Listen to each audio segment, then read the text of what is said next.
It has now been 3 months, so we are ready for our Q2 net worth update. I will show you our current net worth and what's happened over the last 3 months, the different changes that we've had. Hey there, I'm Brittany Flammer. I'm a certified financial coach and the creator of Financial Fitness. Now I'm gonna go ahead and pull open my spreadsheet because I've always used a spreadsheet and that's what works for me. If you don't like spreadsheets or want something digital, Empower is what I would use and recommend. It is great for tracking all of your assets and your net worth and investments. But I've been using the spreadsheet for years, so this is what I'm gonna use. Starting with our cash assets, we got $63,500 total.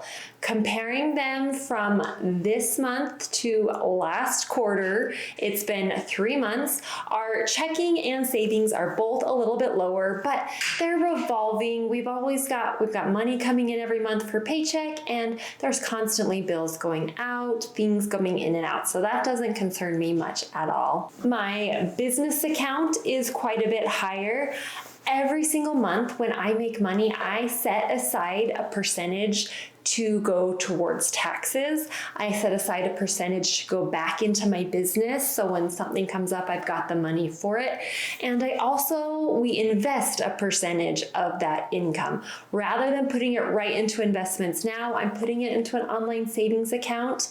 And then we will add it to our retirement investment. We just want to make sure we don't go over the threshold for the Roth IRA contributions. So usually around open enrollment is when we make adjustments, and I'll know exactly how much money we have left to add to our Roth IRA. So I have a lot more sitting in my business high yield savings account than I did last time. Our emergency fund is slightly higher. We have not added anything to it. It's just most of it's in an online savings account where it earns some interest. So that's just the interest it's accrued every month. Our online savings have also gone up by quite a bit, which is interesting because we've been spending money on the addition. We also took a 20-year anniversary trip. So we have been spending money, but we did get a large tax refund.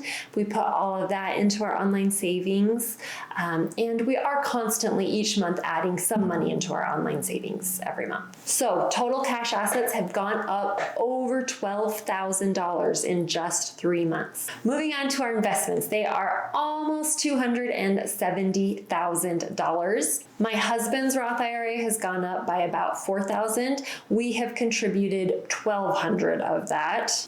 My Roth IRA has gone up by almost $6,000. Once again, we've contributed $1,200 to it. We've got an IRA. This is from an old employer. It has gone up by about $8,000, and we have not contributed anything to this.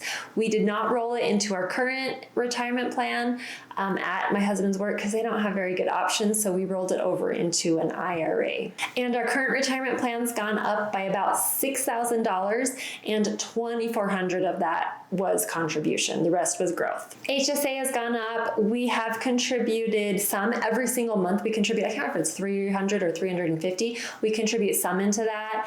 We have had a few expenses. I think we had some eye exams, and my daughter got new contacts. Nothing major though. Our kids' 529s have gone up a little bit. $150 has been contributed, but the rest is just growth. And some investments in the apps have gone up, not by much. I've contributed a little bit. We have some roundups and small amounts that have gotten contributed, but not enough to even make note of, so they've only gone up a little bit. All in all, our investments have gone up over $26,000 without us doing anything actively. It's all automated. Every single month transactions are sent to our investments. Everything's automated. We didn't have to spend any thought or time doing anything. Now let's talk about our physical assets. Our house has gone down in value in 3 months by about $7,000. Now there are a lot of different feelings and opinions on whether or not you count the value of your home and your net worth. By definition, it is an asset. You should include it in your net worth.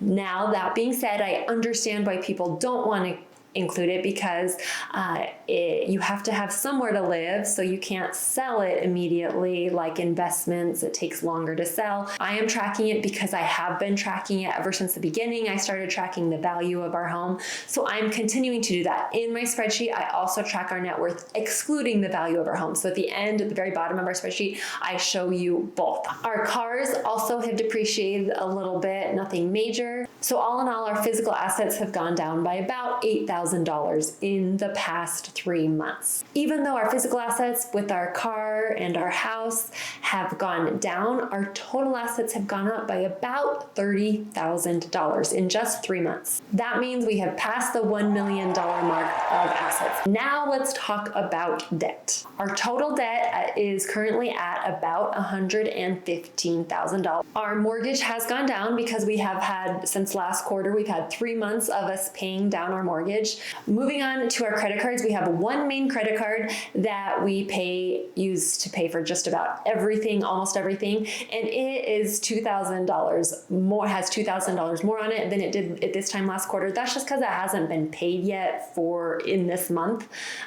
So it's gone up, but it'll get paid. We pay it off every month. We have one other old credit card that, just to help our credit, we don't want to get rid of because it's our oldest.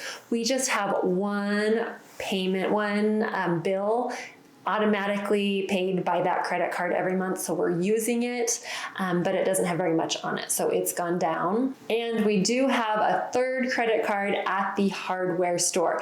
Now this has gone up significantly, but that's just because it hasn't been paid off for the month. I mentioned we're working on that addition. We've been spending a lot, so anytime we buy anything at the hardware store, we put it on the credit card for the discount, and we just haven't paid it off yet for the month. So our total net worth after you subtract all of our debt is $890,000, which is up $27,000. Now, if you want to exclude the value of our home, we'll take a look at it. Our net worth is $236,000, excluding the value of our home, which is a lot lower, but that's up $34,000 from this time 3 months ago. Like I said, there are a lot of people debate on whether you include the net worth or not in your home. I do it both ways because that's what I started, and it is an asset. My husband and I we don't want to live here forever. It's a big house with a large yard. When our kids are older, we probably will sell it and downsize to something less expensive. We want to do a lot of traveling, so I don't mind including it. If I were to go back and start over, I probably would just include the value of the home when we purchased it, rather than check the value of it every time I check our net worth. But personal opinion, let me know in the comments down below what you personally choose to do.